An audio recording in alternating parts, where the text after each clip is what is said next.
I had a question come in early during the call from somebody who said that at church a couple of weeks ago, they were talking to an older lady who was thinking that she might need residential care and couldn't see what she could contribute anymore.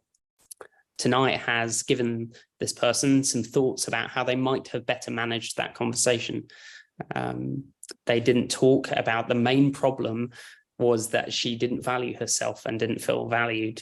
So how might you have had that conversation with her?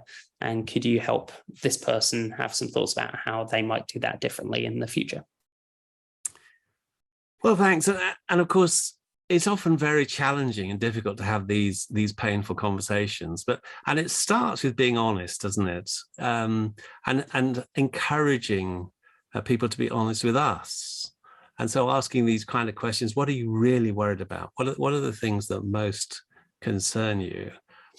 I think it's really important to and to show that we're listening, not to be in too much of a hurry to speak. You know, the first thing when we're having these conversations is to show that we're really listening, that we're often trying to palliative care doctors talk about listening to the question behind the question, you know, trying to listen beyond to what someone is, what their real concerns that they're expressing. So I think the first things are to try and listen and to show that we care, but then gently to try to help people see that the really important things are in the person themselves, in the way that God has created them as a unique and precious person, and that whatever happens, nothing can take that away.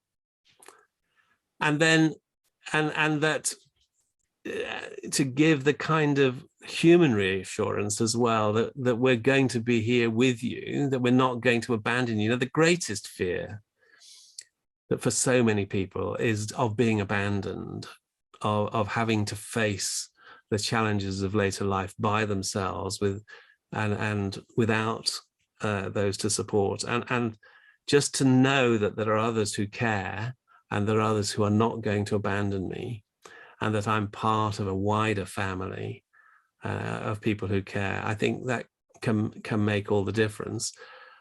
And then there's the practical issues about, you know, well, what can we do practically that will make a difference? What can we do practically to help you become the person that God wants you to be? And maybe this is an ongoing conversation, isn't it? It's not going to happen in a single time, but together we can learn as a two-way conversation, learning together more of what it means to be a community, to be interdependent.